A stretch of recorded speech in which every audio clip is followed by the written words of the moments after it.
Buenas tardes para todos. Me confirman si me escuchan.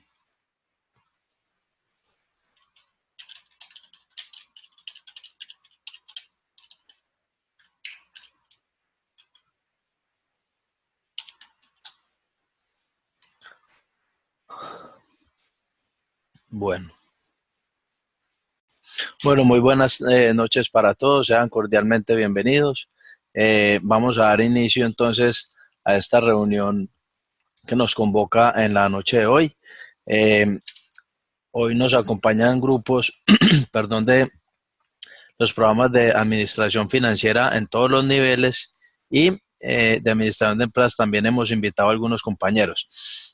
Lo importante de la jornada de hoy es que tengamos presente que vamos a compartir un tema que es transversal a estos dos programas de formación, que tiene que ver con la negociación internacional. Vamos a mirar cuáles son los riesgos que se presentan en una negociación internacional y vamos a mirar algunos medios de pago internacional, con la cual podemos nosotros cubrir esas negociaciones.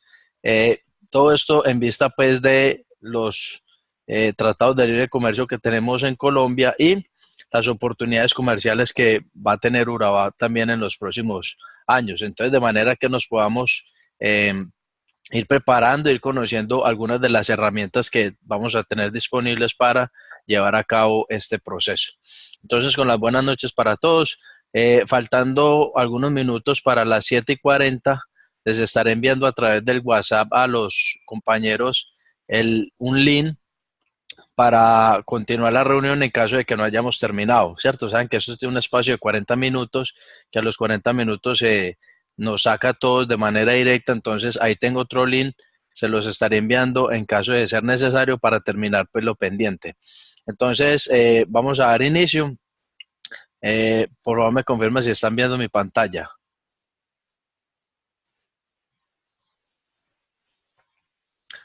Por favor, me confirma entonces si están viendo mi pantalla. Todavía no se ve. Ahí. Ahora sí. Bueno, muy bien. Entonces, Sí. vamos a trabajar con un simulador que se llama Asesor Gerencial en Negociación Internacional. Es de Bancoldex. Recuerde que Bancoldex es un banco de segundo piso que genera créditos a las empresas que quieran exportar, a las empresas que quieran ampliar su sistema productivo, pero estos créditos de Bancoldex, al ser banco de segundo piso, los créditos se hacen a través de bancos comerciales o de compañías de financiamiento que vienen a ser intermediarios para colocar esos créditos en el mercado. Los invito a que ingresen a la página de Bancoldex en sus respectivos momentos y revisen bien de qué se trata Bancoldex, cuáles son los servicios que presta como banco de comercio exterior. Vamos a mirar entonces el tema de los riesgos de la negociación internacional. Es importante tener presente que los riesgos de la negociación internacional, un riesgo es todo suceso, toda situación que es posible que se presente y que en caso de que se presente puede tener unos impactos negativos sobre el mercado, sobre las empresas, sobre las naciones, sobre el entorno. Eso es un riesgo. ¿Listo? Entonces vamos a ver cuáles son los que están relacionados con la negociación internacional, particularmente en los pagos de las exportaciones e importaciones, y nosotros como financieros y empresarios, cómo debemos acudir ante estos riesgos. Vamos a entrar a una primera categoría de riesgos, que son los riesgos comerciales, ¿sí? Los riesgos comerciales, vamos a ver que el riesgo comercial dice que son los eventos que se pueden dar en la negociación internacional, pero que recaen sobre las mercancías o sobre los documentos que respaldan a esas mercancías.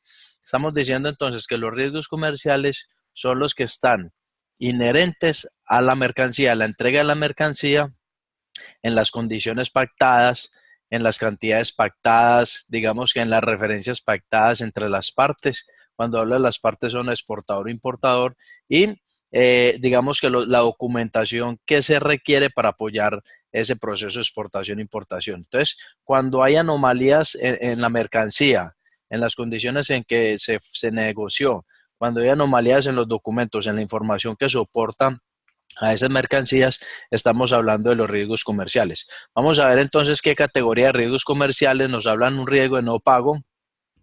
El riesgo de no pago nos dice que es cuando no conocemos al cliente, ¿cierto? Al importador en otro país, cuando no lo conocemos, entonces vamos a asumir un riesgo de que él no nos pague, ¿cierto? Entonces nos dice que es un riesgo que cuando se está negociando con una persona natural o jurídica de otro país, no sabemos si sea puntual, si sea buena paga, pues como decimos aquí en Colombia. Entonces, ese es un primer riesgo que nos estaría llevando a que conozcamos muy bien al cliente y que debemos de tener mucho cuidado que no vaya a esa persona a no pagarnos el valor de la exportación, el valor de la venta de la mercancía de nosotros en otro país.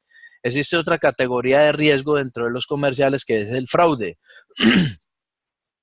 Nos dice que este tipo de riesgo está relacionado con la información que pueda contener los documentos de la negociación. Me explico, las facturas comerciales o los documentos de transporte, en este caso, por ejemplo, si es una exportación marítima o aérea. Entonces, si la información que requieren los documentos, que son los que le van a dar el soporte, la validez a la mercancía, está incompleta o está mal diligenciada la información o digamos que hay un error, una manipulación de mala fe de la información, nosotros estaríamos incurriendo un riesgo de fraude. Esto aplica tanto para el exportador como para el comprador. Viene un tercer tipo de riesgo que es la disputa comercial.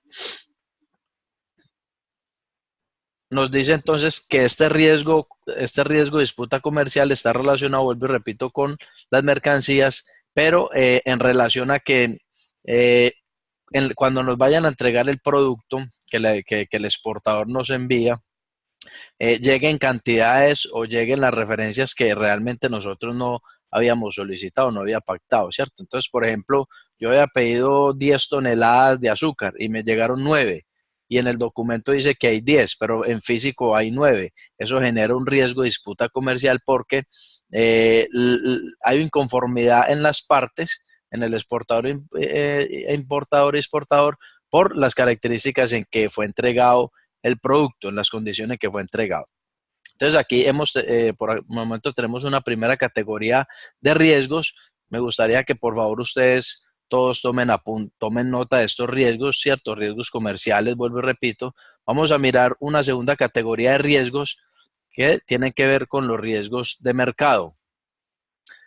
Vamos a ver de qué tratan estos riesgos de mercado.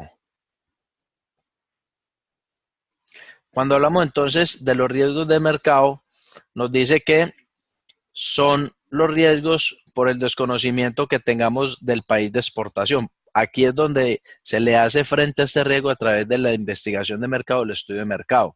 Miren la importancia por eso antes de realizar un proceso de exportación o definir a qué país se va a exportar, lo primero que se debe definir es si conocemos realmente ese mercado, si conocemos realmente qué competencia vamos a tener para vender en ese mercado. Tenemos que conocer cuáles son las costumbres comerciales y mercantiles de esos países donde vamos a exportar, cuáles son las formas de pago que se utilizan en ese país. ¿Por qué? Porque fíjese que en Colombia, al interior del país, los medios de pago pues pueden ser físico o virtual, ¿cierto? Nosotros podemos sacar una moneda, un billete y poderle pagar al cliente un peso colombiano, pero al proveedor, perdón, pero cuando hablamos de entre países nos vamos a ver inmiscuidos en una serie de riesgos y es que yo seguramente con el peso colombiano yo no pueda pagarle a un proveedor que está en Alemania, sino que tengo que tener presente es cuál es la moneda de pago, cuál es el medio de pago que se utiliza para realizar una negociación con los europeos, con los asiáticos, con los norteamericanos, con los latinoamericanos, entre otros. Y finalmente nos hablan de un riesgo por tasa de cambio. Entonces vamos a ver de qué se trata cada uno de ellos. Cuando hablamos de riesgo de mercado, viene una primera categoría de riesgos y es frente a la competencia.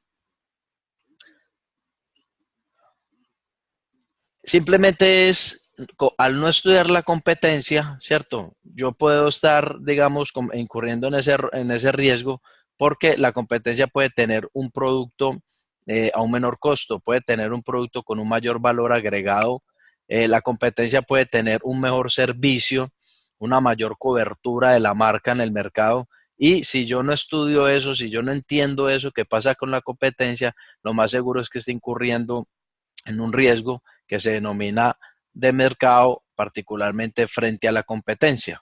Luego viene otra característica de riesgo que se denomina costumbre mercantil. Aquí les voy a pedir un favor y es, pueden tomar apuntes. Yo luego les voy a compartir el link donde está este simulador para que ustedes lo aprendan a manejar en sus casas y lo vayan estudiando. Vuelvo y repito, esto es a lo que debemos de irnos preparando en Urabá frente al tema de comercio exterior. Entonces, cuando hablan de la costumbre mercantil, lo que nos está diciendo es cómo la cultura, cómo la forma de realizar negocios en los países, digámoslo así, la cultura de negocios de los países va a variar con respecto al de Colombia, ¿cierto? Aquí podría incidir mucho la forma de pago, los tiempos de pago, los instrumentos o las herramientas que se utilizan para el pago. Entonces, si nosotros comenzamos a conocer y a investigar sobre las diferentes costumbres mercantiles con los países a los cuales vamos nosotros a realizar negociaciones internacionales, nosotros como empresarios y financieros vamos a poder mitigar un riesgo como el de la costumbre mercantil. También nos hablan de las formas de pago. Aquí viene algo bien importante y es que naturalmente las formas de pago se denominan como cuentas abiertas o con respaldo bancario. Hay dos categorías de formas de pago, medios de pago, y una es la cuenta abierta y la otra son con respaldo bancario. Cuando son cuenta abierta, como nos lo plantea ahí, el riesgo va a recaer directamente en el vendedor o en el comprador, ¿sí? ¿Por qué? Porque en la forma de pago de cuenta abierta se hace a través de transferencias bancarias o a través de cheques. Me explico. Una cuenta abierta es cuando al yo enviar el producto, el cliente me paga.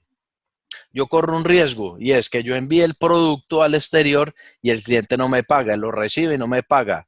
Ese riesgo se corre cuando la forma de pago es por cuenta abierta. Otro riesgo por cuenta abierta es, por ejemplo, cuando el, eh, el vendedor le dice al comprador de que le envíe, pero que si le anticipo un 50% del pago de la mercancía y el comprador posiblemente le pague ese 50% de la mercancía de manera anticipada al vendedor y el vendedor nunca envíe la mercancía. Entonces, fíjense que son riesgos por utilizar el medio de pago de cuenta abierta.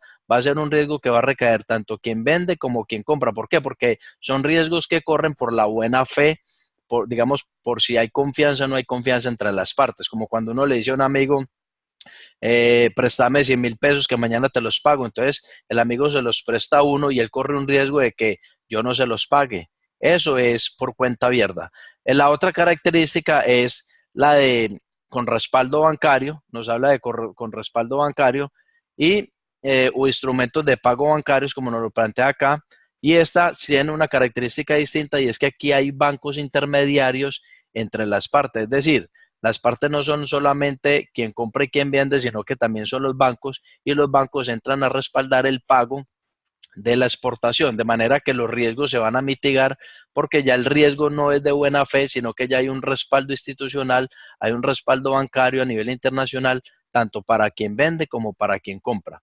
Aquí cuando ustedes van a ingresar al botón de Bancoldex, luego pueden mirar aquí por regiones del mundo cuáles son los medios de pago con respaldo bancario más utilizados. Por ejemplo, en Europa son las cartas de crédito, las garantías stand-by. En Sudamérica tenemos las cartas de crédito también, letras de cambio y las cobranzas. Entonces, fíjense que a nivel mundial, vuelvo y repito, las formas de pago y los medios de pago van a ser distintos. Por ende, es importante que ustedes los comiencen a conocer y a gestionar desde este momento. Vamos con otro que es la moneda de pago. Fíjense qué sucede con la moneda de pago, también conocida como divisa, ¿cierto? Cuando hablamos de la divisa o moneda de pago, lo que hay que tener en cuenta es que en Colombia, ¿cuáles son las monedas que el Banco de la República acepta para una negociación?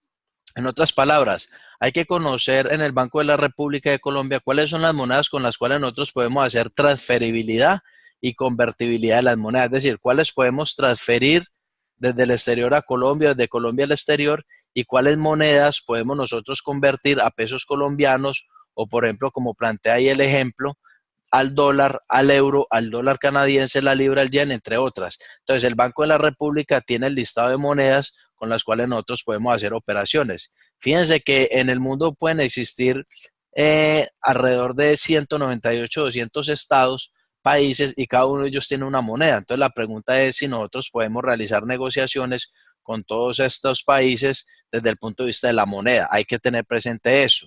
Lo más seguro es que no. ¿Quién nos da esa respuesta? El Banco de la República, que es la que define qué monedas podemos convertir a pesos colombianos o qué monedas podemos nosotros transferir al exterior.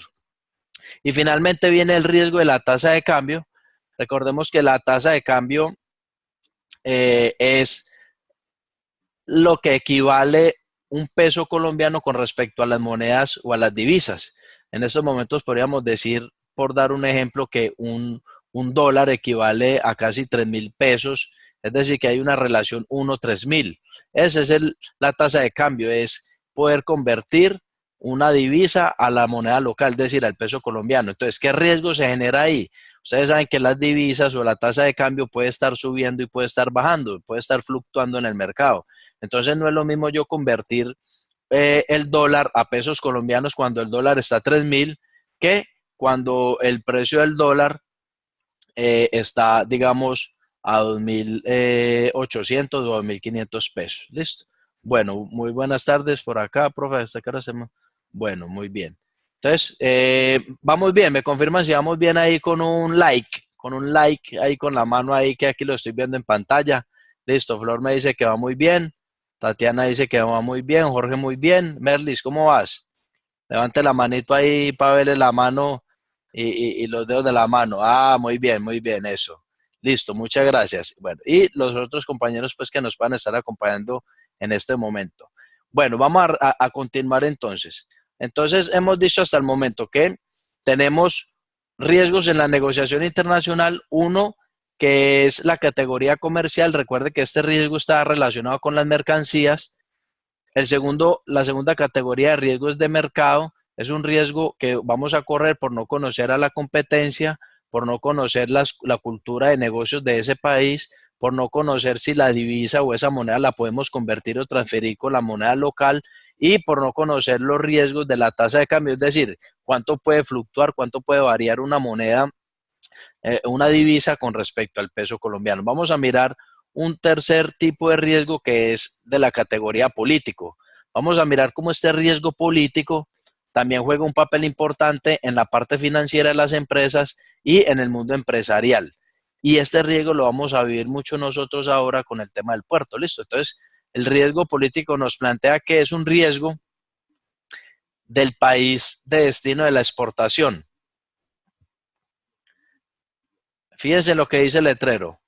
Es un riesgo que se da en el país de destino. Es decir, si nosotros vamos a exportar a Estados Unidos, tenemos que mirar cuál es el riesgo político en Estados Unidos. Si nosotros vamos a exportar a Alemania, tenemos que saber cuál es el riesgo político que podemos correr con Alemania. Entonces, este riesgo nos dice que está dado con las medidas gubernamentales en materia económica o cambiaria. Es decir, el riesgo que nosotros podemos correr para que el pago de nuestra exportación se vea afectado por las condiciones económicas, políticas y sociales de los países. Es decir, que cuando un país se encuentra en crisis política, como en el caso de Venezuela, o una crisis económica, como también lo está viendo Venezuela, esas dos situaciones, esos dos riesgos económicos, políticos y sociales de ese país van a configurar, van a constituir lo que se conoce como riesgo político. Y ese riesgo va a ser aún mucho más grave, porque no va a permitir que nosotros podamos, o sea, que no haya un respaldo al pago de nuestra exportación.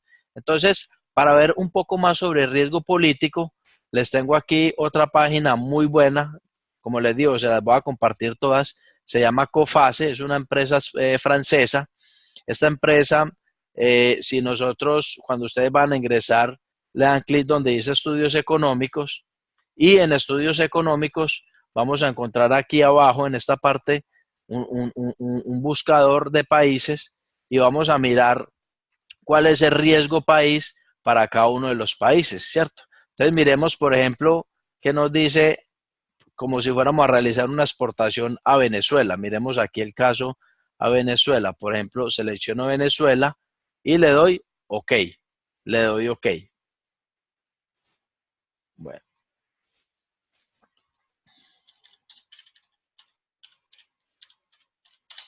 Vuelvo y repito, la página se llama COFACE, por si de pronto quieren ir ingresando ahí, y ya les voy a explicar entonces cómo funciona este tema de los riesgos. Fíjense entonces que si nosotros ingresamos al tema de Venezuela, nos dice que el riesgo, mírenlo acá, el riesgo del país es un riesgo E.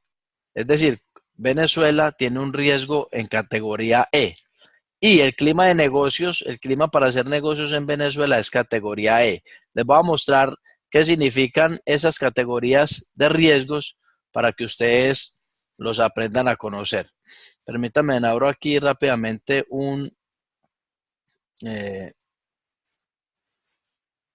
una página acá de finanzas internacionales. Bueno, aquí. Aquí vamos a mirar qué significan las letras. Ya les voy a compartir aquí una tablita para que ustedes la tengan presente. Fíjense en esta tabla que les estoy mostrando aquí, donde le puedo ampliar aquí un poquito más. A ver si logro aquí ampliarle. Aquí. Fíjense que cada país, calificación de riesgo, existe la letra A, la letra B, la letra C, la letra D.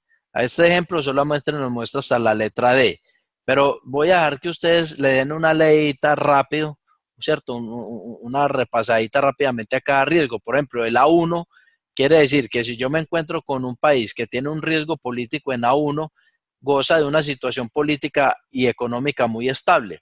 Pero si yo me encuentro con un país que tiene una calificación D o E, lo que nos dice es que el entorno económico y político de ese país presenta un riesgo muy elevado que agrava los comportamientos de pago, que generalmente son muy malos. Es decir, que los clientes que vayamos a tener en ese país, al estar, que son empresas, ¿cierto? Al estar envueltas en un entorno económico y político de alto riesgo, de inestabilidad política y económica, eso va a generar que ellos no nos paguen. Es decir, que sean muy malapagas. Entonces, fijémonos, según esta escala de la A1, A2, A3, A4, B, C y D, vamos a mirar entonces cómo interpretamos eso desde los riesgos para el caso de Venezuela. Nos dice que riesgo E, ¿cierto? Nos dice que Venezuela genera un riesgo E. ¿Qué quiere decir eso? Que es un riesgo mucho más elevado y es un país que realmente no tiene recursos o las empresas que están allá muy posiblemente, muy seguramente nos van a quedar mal con el pago, es decir, no nos van a pagar. Miremos algunos otros países que podemos utilizar también con esta herramienta. Yo aquí puedo cambiar el país o puedo hacer comparaciones de países. Entonces, por ejemplo, voy a anexar, vamos a mirar el caso de Afganistán, ¿sí? Vamos a analizar, por ejemplo, el caso de Colombia. Vamos a buscar por aquí a Colombia para que lo analicemos cómo se encuentra Colombia en materia de pagos. Le doy OK. Vamos a mirar un último país que sea Alemania, que es un país que tiene muy buena trayectoria en el comercio internacional. Alemania. Y le doy OK. Entonces aquí ya me quedan los tres países, Afganistán, Colombia, Alemania. Y le doy comparar. Entonces me dice que, vamos a mirar, para el caso de Afganistán está calificado en riesgo E, tanto el riesgo país como el clima de negocios, es un riesgo E. Para el caso de Colombia estamos en categoría A4, ¿cierto? Y para el caso de Alemania, tanto el riesgo político del país como el riesgo del clima de negocios de ese país está en A1.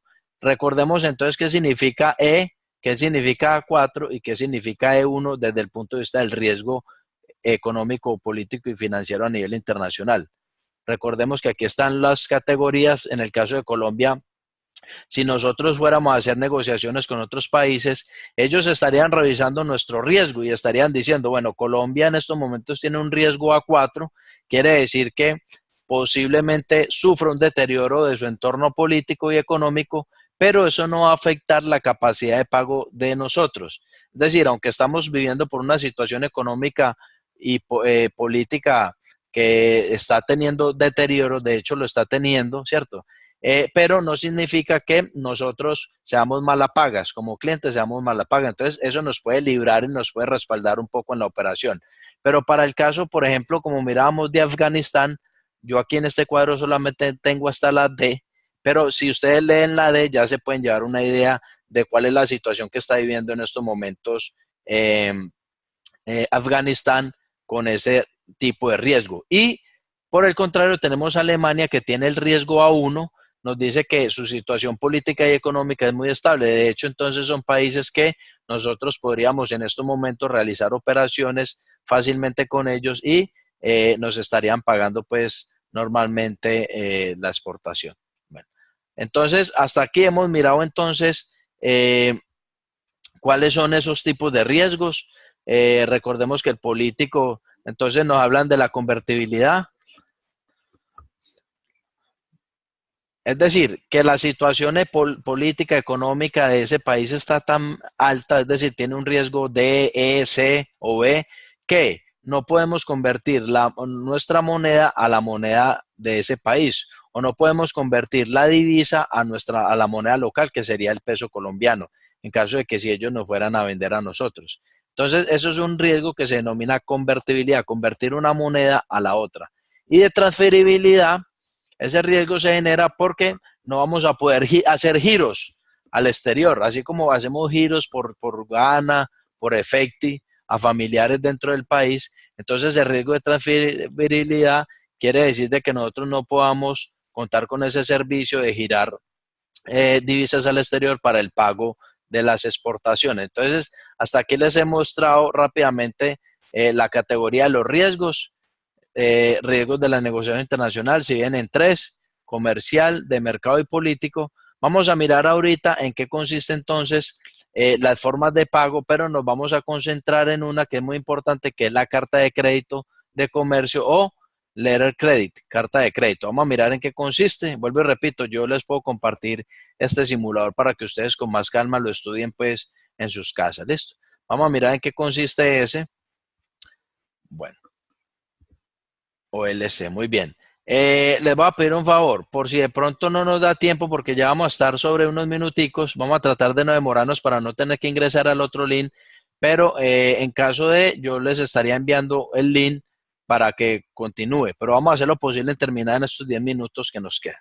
Entonces, retornando aquí al caso, vamos a mirar cuáles son las diferentes formas de pago con respaldo bancario. Recuerda que encontramos dos formas de pago: cuenta abierta, que no tiene ningún tipo de respaldo bancario, es decir, se paga o se cobra según la buena fe que tengan entre las partes. Sí, es como cuando usted le fía a un amigo y usted dice, no, él me paga, yo sé que él me paga. Eso es la buena fe, pero en las negociaciones internacionales muchas veces no podemos tener el tema de la buena fe, porque eso nos puede generar unos riesgos como los que acabamos de mirar. Entonces vamos a ver en qué consiste la carta de crédito, que es un instrumento que tiene un respaldo bancario para los pagos. Entonces nos dice que es un documento de pago, un instrumento emitido por un banco, como lo pueden mirar ahí, ¿cierto? Se denomina Issuing Bank o banco emisor.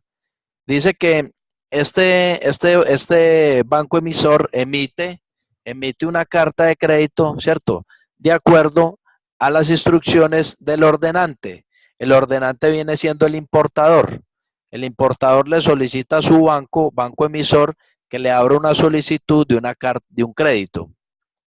El comprador ordenante se compromete directamente o a través de un banco corresponsal, fíjese ahí, se compromete directamente o a través de otro banco corresponsal a pagar a la vista, es decir, de contado o a plazo de la carta de crédito. Entonces, fíjese cómo para poder realizar un pago de una exportación, ¿cierto? El cliente nos va a pagar ya el cliente no nos hace una transferencia o un giro directamente, no, sino que él acude a un banco en su país, que ese banco se llama banco emisor o Issuing Bank, y él le solicita un crédito para poder pagarle al proveedor la mercancía que le exportó. Entonces, como podemos ver acá, ya entran otros actores en la negociación que son exportador, importador y los respectivos bancos, tanto el banco donde está presente el exportador como el banco donde está presente el importador. Partes que intervienen en esa negociación con respaldo bancario. Entonces nos dice que en primera instancia está el importador, que es el ordenante, también se le conoce como importador ordenante. Dice que es la empresa o el cliente que por solicitud de quien el banco emisor establece la carta de crédito. Es decir, para que exista ese respaldo bancario que es la carta de crédito, debe haber alguien que la solicite, que se cree, que se genere una carta de crédito. ¿Quién la solicita? El importador a su banco en su propio país como tal. Viene entonces el banco del emisor. Dice que el banco del emisor es la entidad bancaria que emite la carta de crédito por cuenta de su cliente, es decir, por cuenta del importador.